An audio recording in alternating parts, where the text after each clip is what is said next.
Baik, saya ucapkan sekali lagi selamat datang di acara webinar kali ini di Hotel Aston Bellevue, Radio Dalam Jakarta Selatan dengan tema kajian hukum pidana terhadap pelanggaran hak moral dan hak ekonomi milik pencipta, pemegang hak cipta, hak terkait dan pelaku pertunjukan terhadap pelanggaran hak cipta yang dilakukan oleh Oknum Black YouTubers Corporation and Individual nasional dan internasional hari ini, Jumat.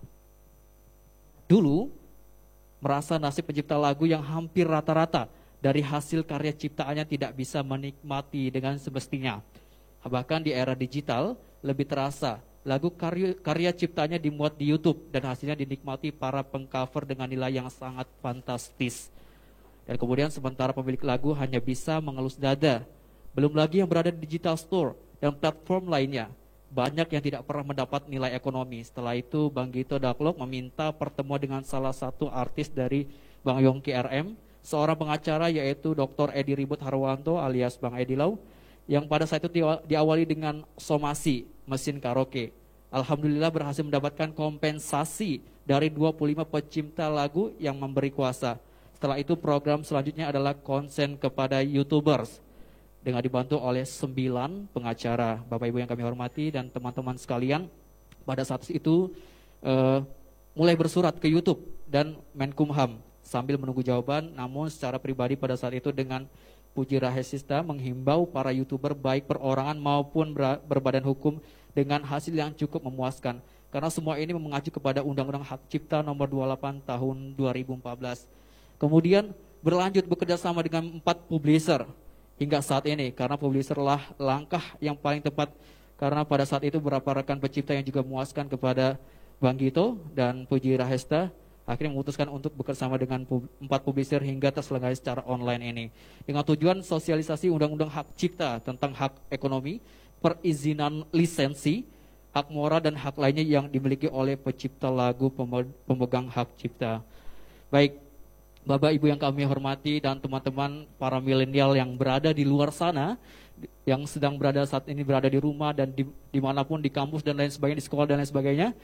Yuk kita melek sama-sama tahu, mumpung di sini ada pakar ahlinya dan di sini kita sama-sama tahu, kita sama-sama mengerti, mengkaji lebih dalam lagi apa sih hukum pidana dan lain sebagainya yang kita tidak tahu, sehingga kita membuat konten yang kreatif namun tidak dibekali dengan ilmu yang cukup.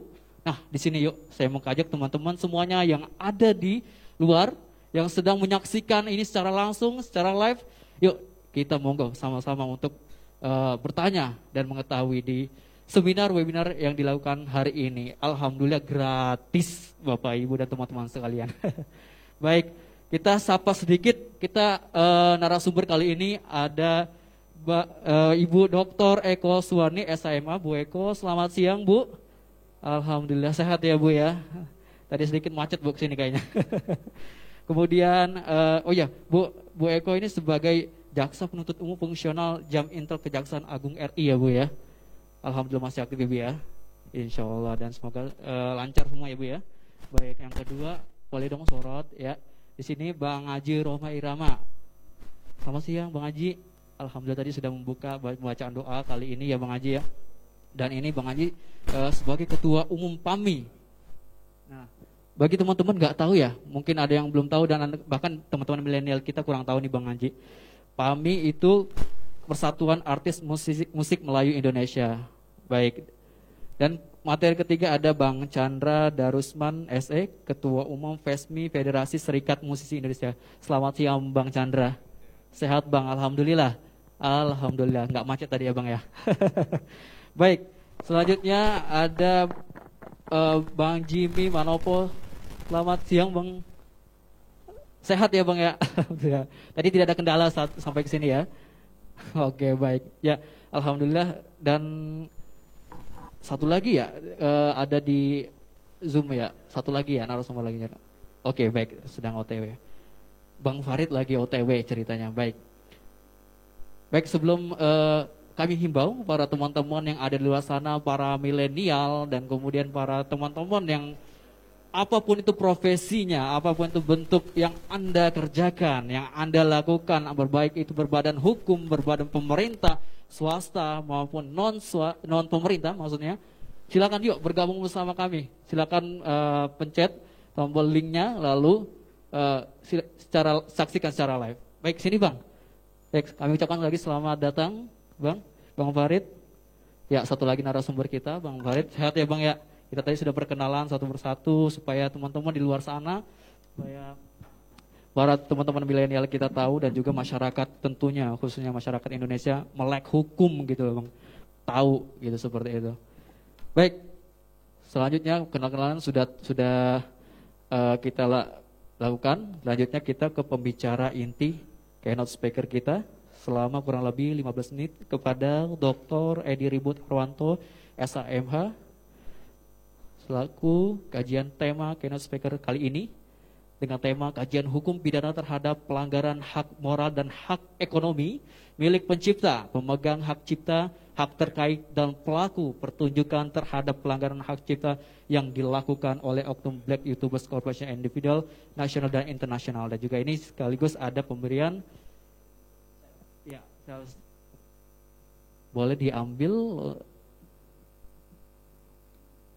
Baik. Baik, terima kasih kita ucapkan tepuk tangan dan selamat ya Pak ya. Oke, baik. Baik, inilah acara yang akan kita mulai langsung dari kajian hukum pidananya langsung kepada Dr. Edi Ribut Arwanto SAMH selaku juga pengacara dari Bela Hak Cipta. Kami persilakan Pak Edi, waktu dan tempatnya. Bismillahirrahmanirrahim. Assalamualaikum warahmatullahi wabarakatuh. Waalaikumsalam. Kepada yang terhormat pimpinan ABHC, Bapak Kito Daklok dan beserta kawan-kawan. Kepada yang terhormat Bang Haji Romai Rama, Ketua PAMI Indonesia. Ada Bapak Ibu Eko dari Kejaksaan Agung yang ruang lingkupnya intelijen. Terus ada Ketua Umum Bang Chandra Darusman, Ketua Umum apa tadi Pak? FESMI. Ya. Terus ada Federasi Serikat Musisi Indonesia. Terus ada Bang Jimmy Manopo, seorang musisi, drummer ya. Drummer Indonesia. Dan ada lagi rekan yang baru datang, Bang Farid. Itu dari Ide Musik yang terkait masalah YouTube ya. Baik. Terima kasih. Pertama-tama mari kita panjatkan puji syukur kehadirat Allah Subhanahu wa taala yang mana pada kesempatan siang menjelang sore ini kita diberikan kesehatan kepada Allah sehingga kita dapat berkumpul bersama orang-orang yang sangat luar biasa yang memiliki potensi ilmu pengetahuan di bidangnya masing-masing sehingga kita dapat bertemu berjumpa dalam kondisi sehat walafiat. Yang kedua kalinya sholawat serta salam mari kita panjatkan puji syukur kehadirat Nabi besar Muhammad sallallahu alaihi wasallam yang mana beliau adalah salah satu nabi akhir zaman yang dapat memberikan syafaatnya di yaumul kiamah nanti. Yang ketiga kalinya tadi sudah diperkenalkan oleh host kita bahwa saya diminta oleh panitia penyelenggara untuk menjadi keynote speaker terkait masalah berbicara dari aspek hukum pidana terkait pelanggaran hak moral dan hak ekonomi yang dilakukan oleh para Black YouTubers Indonesia baik secara nasional maupun internasional yang berkaitan dengan hak moral dan hak ekonomi. Rekan-rekan di mana saja berada di seluruh Indonesia yang menyaksikan acara ini, bahwa dalam riset saya, disertasi yang saya tulis, saya memang secara khusus untuk menuliskan dari aspek-aspek hukum pidana yang menyangkut masalah bagaimana cara memberikan perlindungan hukum bagi para pencipta dan pemegang hak cipta, terus ada pelaku pertunjukan dan hak terkait. Itu yang saya teliti kurang lebih ada 4 tahun.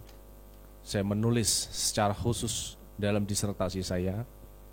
Kebetulan Ibu Eko ini dari Kejaksaan Agung itu adalah teman sekampus saya di program Doktor Ilmu Hukum di Undip Semarang.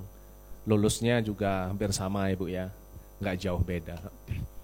Nah kebetulan beliau juga secara khusus di Inteljen ini juga menangani bidang korporasi yang tentunya nanti akan dapat memberikan berbagai macam ilmu pengetahuan terkait bagaimana cara untuk memberikan perlindungan hukum dalam aspek pidana, yang tentunya nanti akan dibahas mengenai bagaimana cara seorang musisi itu menuntut secara pidana sekaligus memasukkan ganti rugi dalam aspek pidananya.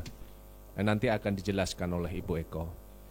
Nah, untuk ruang lingkup saya sebagai ahli di bidang pidana ekonomi dan hak kekayaan intelektual dari Fakultas Hukum Universitas Muhammadiyah Metro, maka di sini saya akan menyampaikan tentunya yang sesuai dengan kompetensi dan keahlian saya di bidang pidana ekonomi. Nah, di sini saya melihat bahwa dalam novelty, riset di novelty itu adalah pembaharuan hukum yang saya lihat di Undang-Undang 28 tahun 2014. Itu undang-undang hak cipta di Indonesia itu sebagian masih mengalami masalah yuridis dalam tata laksana dan aplikasinya. Masalah yuridis yang muncul adalah adanya aturan-aturan yang dimana di luar negeri, misalnya di Malaysia, Singapura, dan negara-negara lain yang konsisten terhadap penegakan hukum pidana, itu memasukkan subjek hukum korporasi sebagai bagian yang dapat dihukum. Tapi di Indonesia ini, subjek hukum perseorangan, korporasi itu diatur dalam ketentuan hukum pidana, dalam Undang-Undang Hak Cipta kita.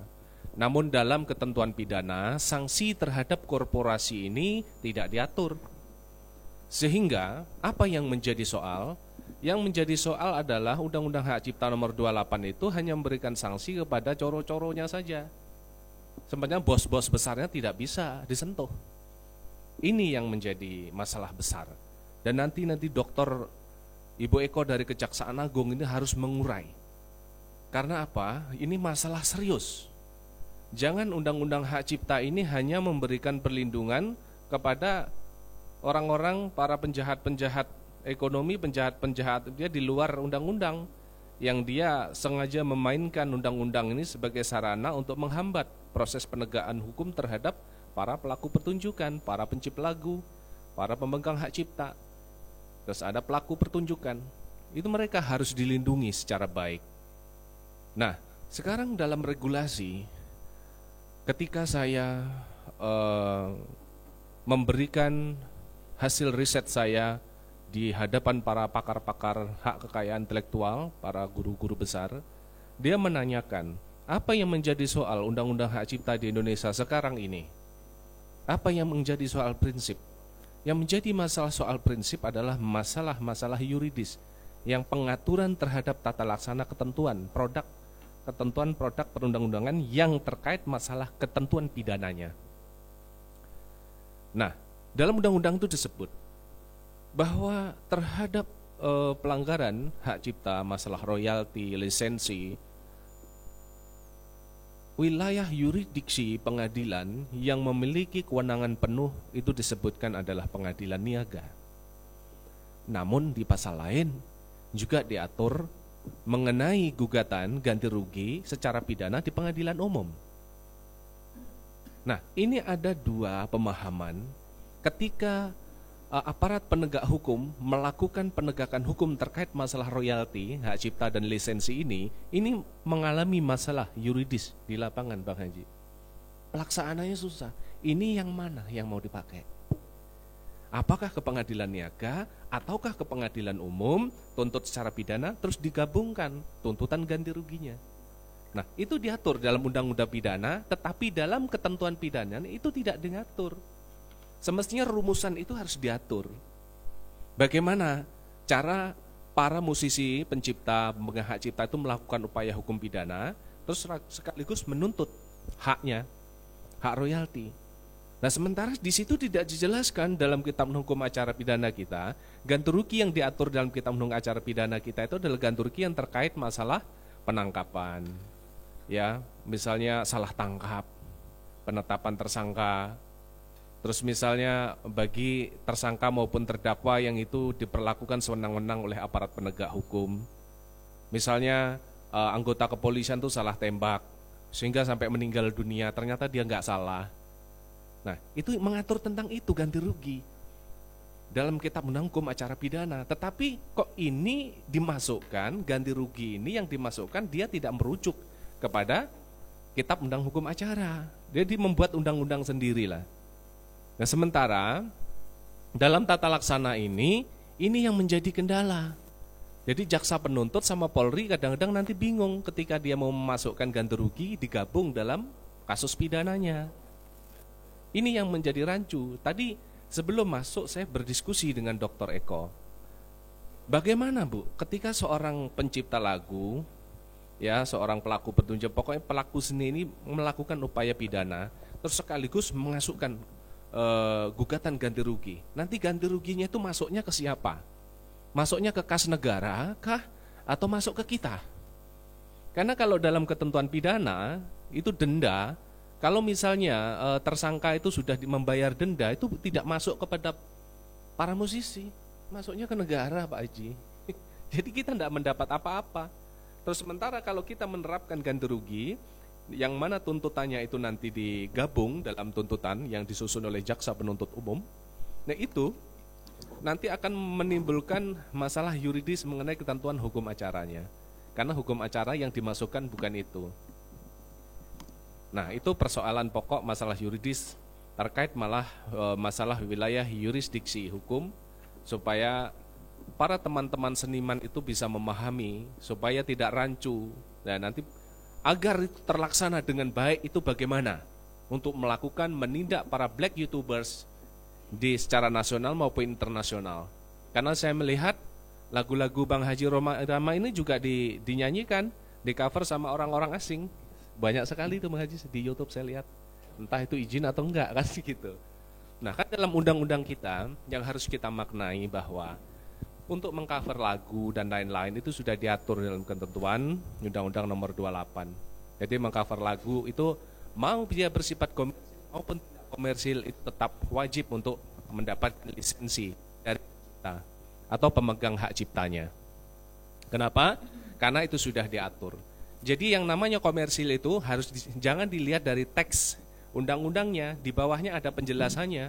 Komersil itu yang memiliki nilai, ya, memiliki nilai ekonomi atau non ekonomi yang secara tidak langsung yang menguntungkan pihak ketiga. Kalau dia arti komersil itu ada penjelasan di bawahnya, jangan dibaca teksnya saja. Komersil bukan berarti harus mengenai nilai ekonomi yang para YouTubers itu berpendapatan uang. Tapi walaupun tidak berpendapatan itu juga tetap salah. Nah, bagi para black YouTubers yang ketika dia menggunakan lagu-lagu punya pencipta, pemegang hak cipta, terus tidak izin dengan pelaku pertunjukan, itu kena sanksi. Kalau dia mendapatkan nilai ekonomi, tentunya dia punya kewajiban untuk memberikan hak ekonomi kepada para pencipta lagu, pemegang hak cipta, pelaku pertunjukan, dan lain-lain. Itu wajib untuk memberikan haknya, apapun alasannya. Kalau yang kedua, kalau dia itu tidak memiliki nilai ekonomi, maka pencipta lagu, pemegang hak cipta itu berhak untuk mengajukan komplain ke YouTube. Nanti setelah dikomplain, ya, kita mengajukan resmi ke Dirjen Hak Kekayaan Intelektual. Dari Dirjen Hak Kekayaan Intelektual nanti akan diverifikasi mana pelanggaran-pelanggarannya di YouTube. Dan setelah itu diverifikasi, maka diserahkan kepada Kementerian Informasi. Nah, nanti Kementerian Bagian Informasi inilah yang akan melakukan pemblokiran akun tersebut secara permanen. Dan setelah 14 hari ke depan itu akan dia meminta penetapan ke pengadilan agar itu ditutup secara total. Kalau itu yang tidak berizin, itu mekanismenya. Jadi artinya apa? Yang tidak memiliki nilai ekonomi bukan berarti tidak bisa dihukum. Mereka juga dapat dihukum. Ya, cuman hukumannya berbeda dengan yang memiliki ekonomi. Terus dia juga wajib, izin lisensi itu wajib diatur di pasal 113. Sanksinya 3 tahun sama denda 500 juta sampai 10 tahun denda sampai 3 atau 4 miliar itu. Kalau dia. Nah, sekarang ini karena produk fisik kayak CD, penggandaan CD dan lain-lain itu sudah menurun, itu saya bisa berpendapat bahwa penggandaan secara digital itu dapat dilakukan oleh para black YouTubers itu, karena dia dengan melakukan distorsi, mutilasi, dan modifikasi lagu itu tanpa izin.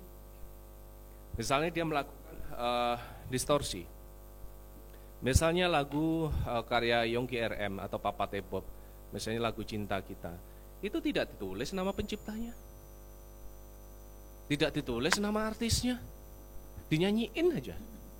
Itu sudah melakukan distorsi dan itu adalah pelanggaran.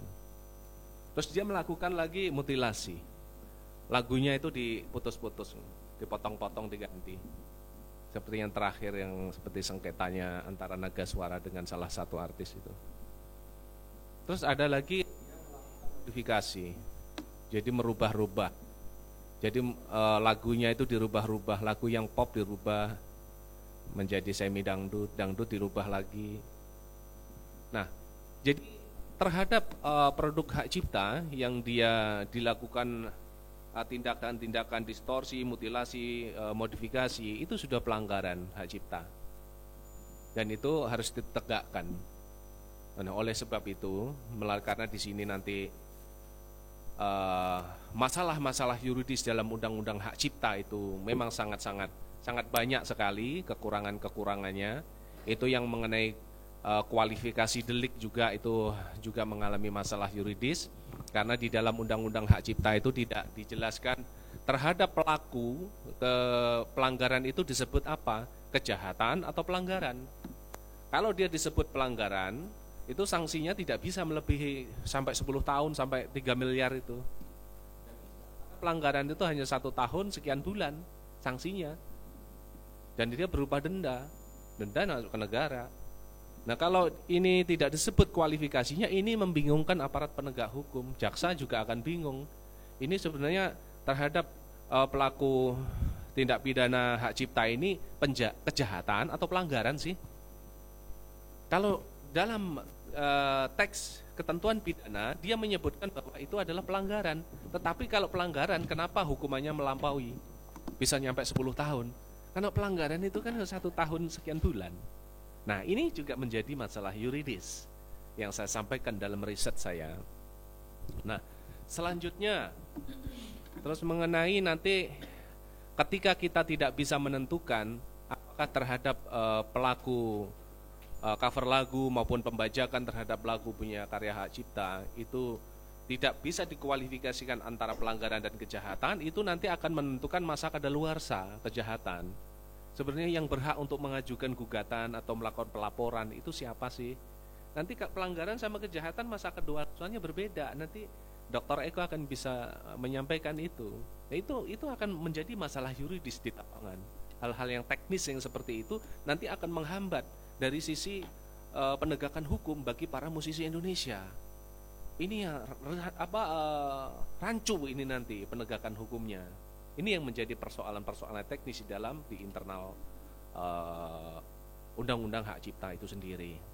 Nah, karena selama ini saya mengamati selama 4 tahun terakhir ini, ketika saya melakukan upaya hukum waktu memperjuangkan almarhum Panbes, Benny Panjaitan, dan artis-artis senior yang kami bela pada saat itu, karena lagu-lagunya dipakai di salah satu mesin karaoke yang tanpa izin, akhirnya ada 20-35 musisi Indonesia akhirnya terbayarkan semua. Alhamdulillah, kita somasi itu pihak yang memproduk itu, akhirnya dia kelar, selesai. Nah, sekarang ini ada masalah mengcover lagu ini yang tidak ada solusinya. Ini masih liar ini.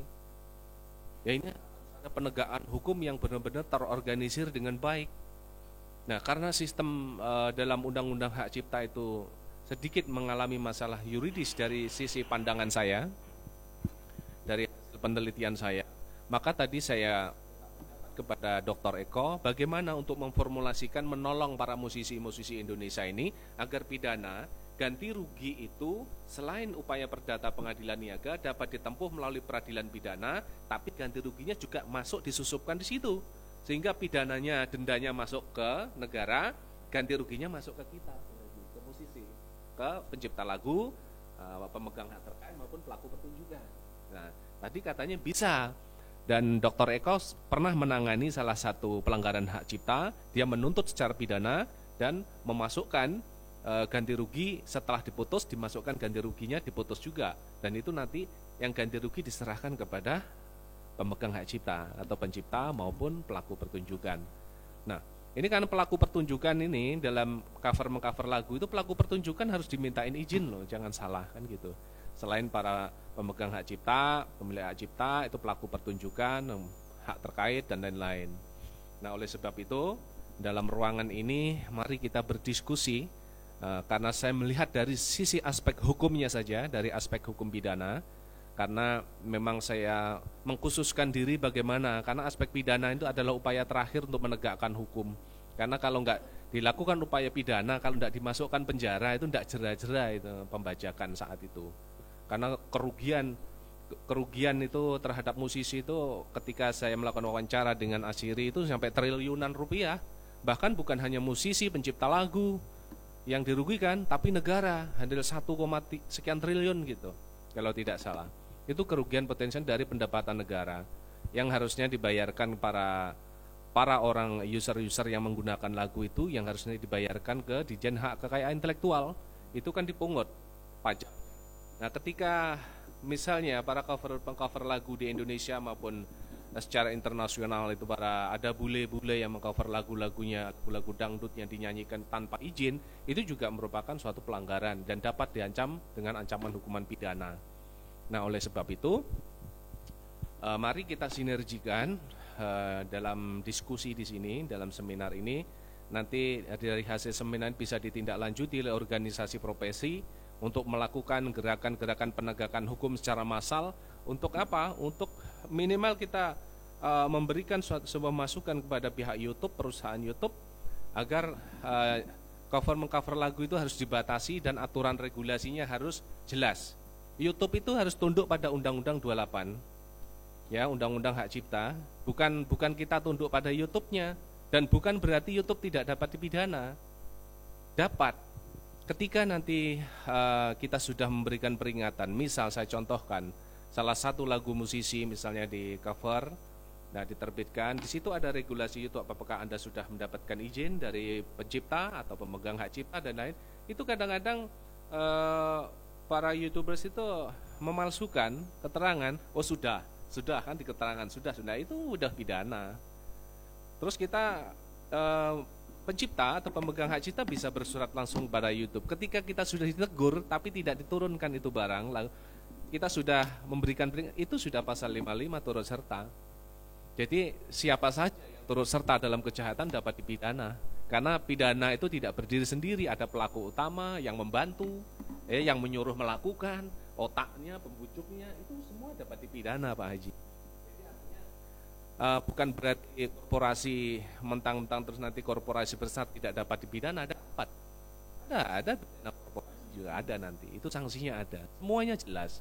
Nah, oleh sebab itu mari kita pahami undang-undang pidana itu sangat krusial. Di sini rohnya undang-undang hak cipta ini dipidana ini. Kalau pidana ini tidak bisa berjalan, waduh kacau nanti. Udah merajalela nanti. Cover lagu itu sudah nggak bisa dibendung lagi, terus berjalan dan merugikan para musisi-musisi Indonesia. Nah, oleh sebab itu Bang Haji dan beserta teman-teman di organisasi profesi di seniman, mari kita saling bersinergi, berbagi ilmu pengetahuan yang tentunya saya yang menekuni di bidang ahli hukum pidana yang terkait masalah ini itu kedepannya siap untuk membantu, untuk memberikan motivasi dan ilmu pengetahuan yang kita dapat untuk berbagi kepada para organisasi profesi di Indonesia, khususnya mungkin untuk mensupport bagaimana cara menegakkan hukum pidana. Nah, oleh sebab itu saya mengharapkan juga kepada para black YouTubers di Indonesia maupun di luar negeri, ya, agar dia taat kepada aturan dan regulasi yang ada di Indonesia. Dan ingat, ketika undang-undang hak cipta ini tidak mampu menyentuh kalian black YouTubers, nanti ada undang-undang lain yang dapat menyentuh kalian.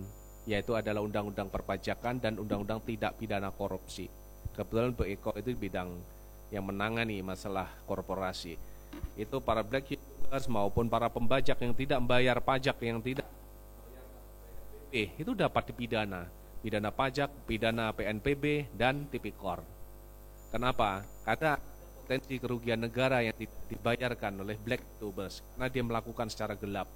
Apalagi kok membayar pajak, membayar ke musisi aja enggak, bayar ke pencipta aja enggak, bayar juga enggak. Itu artinya apa? Dia makan sendiri, penghasilannya makan. Nah, itu adalah pelanggaran besar di Indonesia yang harus kita tuntaskan. Dan saya sepakat dan mensupport, siap juga untuk melakukan advokasi untuk besar-besaran lah. Jadi pendataan para black YouTubers itu harus didata secara menyeluruh, sehingga nanti ketika kita melakukan upaya hukum langsung ke Dirjen Hak Kekayaan Intelektual, jadi sekalian gitu yang sifatnya secara nasional. Nah, itu saja mungkin sebagai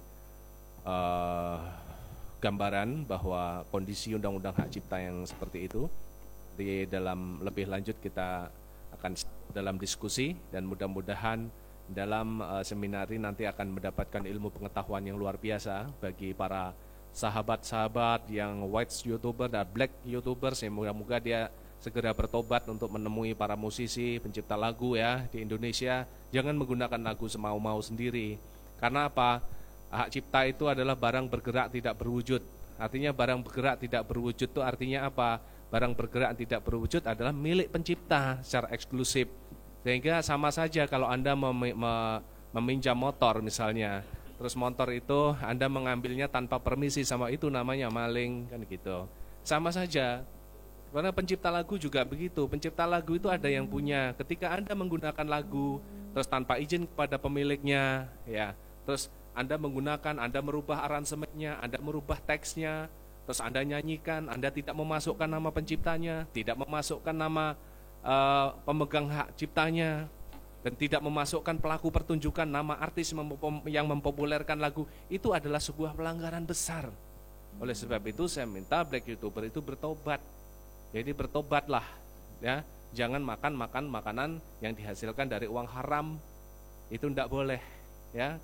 Bertobatlah black YouTubers Indonesia maupun internasional, dan hargailah para musisi-musisi Indonesia yang mereka secara ekonomi itu saya melihat, karena setiap hari saya bergaul dengan para musisi-musisi pencipta lagu di Indonesia, baik yang kondisinya enak, yang sedang, dan yang bagian besar adalah yang tidak enak, kan gitu.